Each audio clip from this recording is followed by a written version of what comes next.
these 9 numbers, I guess, who get to escape from Lorien. How and why do they leave the planet? Well, basically, the Mogadorians, they're from another planet, and they come to our planet and destroy it, and we are the survivors. So we get hidden out on Earth, and that's to sort of start the race over again and to come back and save Lorien, and we need to find each other to do that. And our elders, I guess, they have put it into play that we can only be killed in sequence. So in this film, numbers 1, 2, and 3 have already been killed, and so this is the story of number 4. And yeah, from that point, we will just have to track him down. And number 6 is she's so sick of being hunted, so she makes the hunters become the hunted. Right.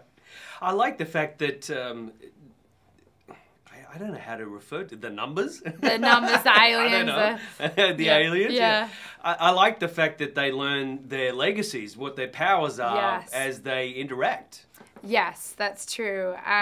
6, she's sort of been developing her legacies for a little while, and so that's why when she bursts onto the screen, she is so much more experienced in her powers, and she knows exactly how to use her teleportation, and it's quite an amazing thing to watch. And 4, he's just discovered what his is, and he's getting used to that and accustomed to being an alien. And I think he's very much a disenfranchised character. He's wanting to live the normal life of a boy, but at the same time, he knows he has this greater destiny. And it's very interesting to see him become quite competent with his legacy. Right.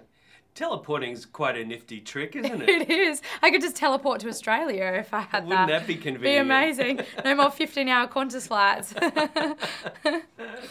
It is somewhat odd that there are 2 Aussies and an English lead. I know. It's, I know. We're all quite surprised. And I mean, obviously Diana's American, but then the other 3 of us, we're from different parts of the world, which is great. 2 Aussies. I was so excited when I heard he was Australian. And Callan's accent in the film is impeccable. You'd have no idea he's from Australia. Yeah. It is odd that Aussies and, I guess, to a lesser extent, the English can pull off an American accent. And yeah, well, I think we grew up watching so much American television because, you know, we really only had Neighbours and Home and Away and those sorts of shows. And then I grew up watching Friends and Seinfeld and all the American shows. So I guess I've been hearing the American accent my whole life. So it's sort of an easy transition into that dialect. Right. You've done a bit of special effects, obviously, with Sorcerer's Apprentice and you know, some of the other films. In this film, it's a little trickier because you're incorporating the alien with the with the earthly. Were there a bit of an adjustment for this film?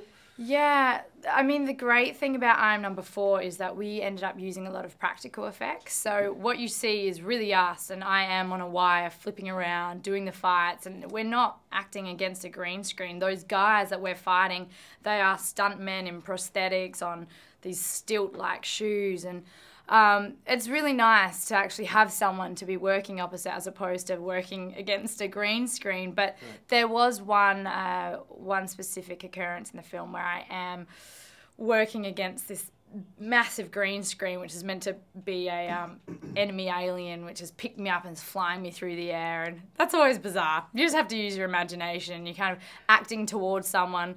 Yeah, it'll be like a PA is like holding up some wand, and they're like, "All right, pretend this is the alien coming at you," and you're like, "Whoa." But must be odd to see when it's finished. Yeah, is it? It's really strange because you have no idea what it's going to look like, and then you see in the final product, and you're like, "Oh, so that's why I was doing that. Okay, it all makes sense."